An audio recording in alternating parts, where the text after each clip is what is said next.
Welcome to Lesson 4 in our Leadership in the New Testament series. Now, if I could walk us through where we've been so far, what we talked about first is the most important characteristic of leadership is character. The idea of moral authority, not that my morals are the authority on somebody else's life, is that my life can be trusted so that my leadership has some authority, some integrity behind it. So moral authority means that my deeds match my creed, that my actions match what I say. Then we talked about this personal board of directors, this mentorship, this peripatetic school. The idea that the way that Jesus makes us into the leaders that He wants to make us into is through relationship. We're walking with Him, getting to know Him, seeing ourselves in the stories of the life of Jesus, and then seeing Jesus in the story of our own contemporary circumstances and being transformed bit by bit on a trajectory to become more and more like Jesus. Then in the third session, we talked about the measurement of leadership, and that is movement. We noted that without movement, there is no leadership. Leadership isn't just about talking, although we'll see in this session and the next two, it's very important the way we communicate, but it's not just about communication. Leadership is about movement, and that's how it's measured. So now we actually are going to start a very practical portion of our training, and that's going to be in the next 3 sessions under the heading of communication. We're going to talk about becoming a communication sensation. And I really do believe that no matter how shy you think you are, no matter how scared you are to speak in public, I believe that you can upgrade your communication, and in doing so, you're going to upgrade your leadership. So let's dive right in. We're going to look at a text where Jesus talks about communication. This is in Matthew chapter 12, verses 33 to 37. So I'm going to read this to us, and please read along. Make a tree good, and its fruit will be good. Or make a tree bad, and its fruit will be bad. For a tree is recognized by its fruit. You brood of vipers, how can you who are evil say anything good? For out of the mouth the heart speaks. A good man brings good things that are out of the good that is stored up in him. An evil man brings evil things out of the evil that's stored up in him. But I tell you that everyone will have to give an account on the day of judgment for every empty word they have spoken. For by your words you'll be acquitted, and by your words you'll be condemned. Now that puts a lot of responsibility on our words, but let's dissect this passage a little bit. Notice that Jesus says that whatever's going on inside of you is going to come out your mouth. So that's why we started where we started in session 1. Our character will come out in our speech. Jesus says it's kind of like a tree. If a tree's bad, you're not going to end up with good fruit. But if a tree is good, you will end up with good fruit. So he said the way we're going to measure some of this is how you communicate, and how serious is it? It's eternal. It is eternally important that we communicate as godly leaders. So let's talk about this communication. One time, one of our sons had got a speeding ticket, so I went with him to court in Gwinnett County in the Atlanta area. And we were in court, and we're watching all these people go before the judge. And most of them very humble, very contrite. But this one guy gets up, he's a little older than I am, and the judge reads the citation. He was cited for throwing trash out his window. Policeman was following him, pulled him over. This guy gets up before the judge and says this, I can't believe I got hauled in here for just throwing a cup of Coke out the window. This is ridiculous. Well, everybody in the court is like, dude, even if you think it's ridiculous, this might not be the time to say it. The judge, 100% offended by this, said, so you don't think it's a big deal to throw litter out the window? And the guy was like, it was just a cup of Coke. And what started off as a $75 citation ended up being a $600 citation and 30 hours of community service. And I just thought to myself, you know what, dude? I hope it was worth it to you to blow off steam, to tack on another $525 and 30 hours of community service. All it told me was sometimes we're just not thinking when we communicate. I want you to Google something. Now, I'm not trying to make fun of something, but I'm trying to illustrate. Vice President Joe Biden was on the campaign trail in 2008, and he went to Missouri. I want you to do a YouTube search for Joe Biden Stand Up Chuck. Joe Biden Stand Up Chuck. What happened is Joe Biden went to a political rally, and there was a guy there whose name was Chuck Graham. He was a state senator in Missouri, but Joe Biden hadn't done his homework. Chuck Graham was in a car accident when he was 16 years old, and he's paralyzed. He's a paraplegic, so he's confined to a wheelchair. Joe Biden gets up in front of the crowd and says, I understand that Senator Chuck Graham is here today. Stand up, Chuck. Well, everybody in the crowd is like, oh my goodness. And he keeps saying it. And then Joe Biden realizes, oh my goodness. So then he says, well, you know, Chuck, you're not going to stand up, but you're making everybody else stand up. And it just kept getting worse and worse and worse. One of my friends told me one time, if you've dug yourself in too deep, the first thing you need to do is stop digging. Well, now candidly, Joe Biden did do the right thing. He walked off the stage, went over to Chuck Graham and apologized, which was the right thing to do.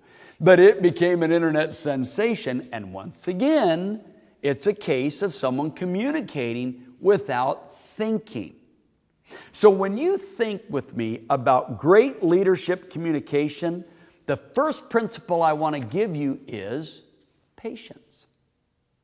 Being patient in your communication. It's very easy to speak too quickly.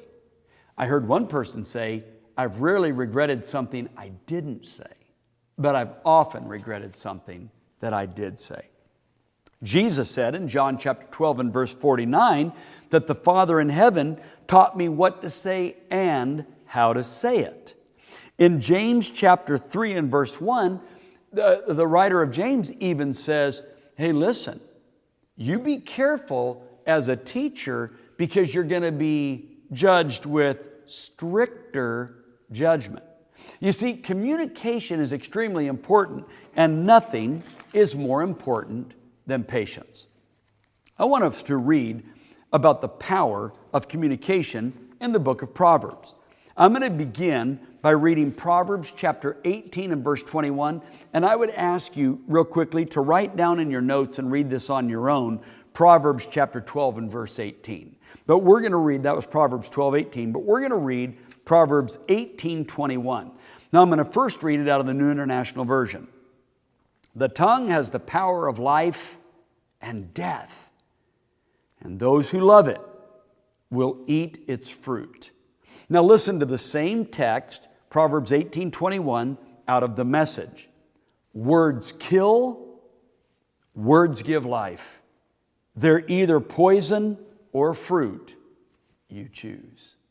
Now that's powerful, isn't it? Well, Jesus said in John 6 and verse 63, the words I speak are life. So I want to ask you something.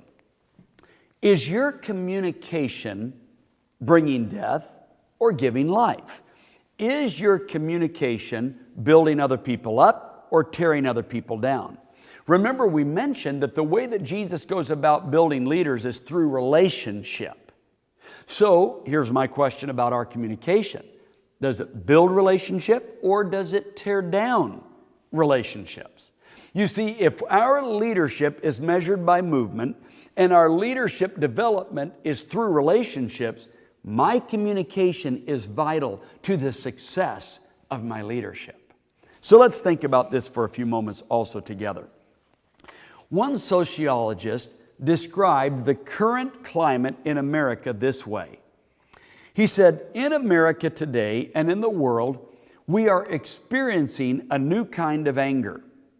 The terrorism we're seeing in the world today is an expression of the flamboyant, self-righteous, theatrical nature of our anger. It's almost celebrity or chic to be publicly angry. There are television shows that secure hundreds of millions of dollars in advertising revenue because they are based on people ranting and venting about their view. Their excuse, I just need to vent. But this excuse is giving people permission to say whatever they want to say without being held accountable. That is not godly, sensational communication. To take it a step further, there's a lot of music that is based in rage. Music has always been filled with emotion. It is perhaps the most emotional of all communication. But the rage being poured out in some music is hypocritical because the person spewing out the rage would never want to be treated with that rage. They're talking about treating people with rage, but they would never want someone to treat their loved ones with that kind of rage. See, there's no golden rule in this communication, doing unto others as you would have them do unto you. You see, sometimes we give ourselves permission to say whatever we want to say, and then we'll say something like, well, I'm just being honest, or that's just the way I feel. Well, what we have to remember is, if we want to talk about just the way we feel, then we need to articulate that. It would be better to give a statement of intent and to say, I'm really struggling. If it's okay, I need to vent a little bit, and you can hold me accountable for my opinions. You can help me with information maybe I don't have to better inform me about these circumstances. See, there's humility in that. But if all we do is vent, whether it's by tweet, text, Facebook post, or in what we say, then we have to accept the consequences of such venting. And for a leader, that can ruin your influence. It can cause people to not trust your character. So your communication is actually vital. Today, anger is rarely about family honor. It's more about redefining our space. Someone cuts in front of us, someone cuts us off in traffic, someone says something we don't like, someone posts something on the internet we don't like, so we blast away. But does that really build our leadership reputation and resume? The truth is that not only do great leaders work on their interior self, great leaders work on how they communicate with others. We learn how to handle these outbursts and fits of rage. We learn how to tame our emotions, not so that we lie about them or we try to disregard them, but we learn that not everything we feel needs to be expressed exactly as we feel it. There's a phrase in American vocabulary called going postal. Going postal. You can look this up online and get the background of what going postal means. It's kind of this phrase where someone just all of a sudden goes off and does something crazy. Well, it's actually based in the names of a couple of people. Perry Smith and James Brooks both worked for the United States Postal Office. In 1983, both of them went into a rage, went into local post office and killed people, shooting them and killing them. Well, it shocked people because you're thinking, man, those postal workers are everywhere and there's that kind of rage behind them. But because they took their rage public, because they made their rage murderous, it set off decades of rage that over the next 20 years claimed 60 lives or more in post offices. People taking guns to their place of work and just shooting them up. And going postal ended up not just being the Postal Service. It happened in other venues. Because what people were suggesting was, if this is how I feel, this is how I'm going to act. Not thinking, yeah, but what if everybody did that? You see, leaders need to bring something to the table that's different. We need to understand that being honest about our emotions, being honest with our emotions, doesn't always have to be expressed with the full vent of our emotions. And that's where patience comes in. Sometimes what I need to do is to create a buffer, a way to feel what I'm feeling before I start expressing what I'm feeling. One of the ways that I think about this is this expressed in Scripture. You see Jesus in John chapter 8. This woman is brought who is caught in the act of adultery, and Jesus is being accused. These people are, what are you going to do? What are you going to do? What are you going to do? And what does Jesus do in John chapter 8, verses 1 through 11? He bends down on the ground. He draws on the ground. He waits. He stands up. He asks a very meaningful question. He kneels back down. He draws on the ground again. What is Jesus doing? He's modeling for us. He's in the peripatetic school. He's calling us to walk with Him through this moment of very high emotion where He says, you see what can happen if you slow down and make sure that your patience is evidence in your communication. So what do you do if you're in a conversation where things are already elevated? Where maybe people have already said things they shouldn't have said, they've already spoken a way they shouldn't have spoken, maybe volume went up and accusations are flying. What if your own temper is flaring? Well, I want to give you a couple of suggestions.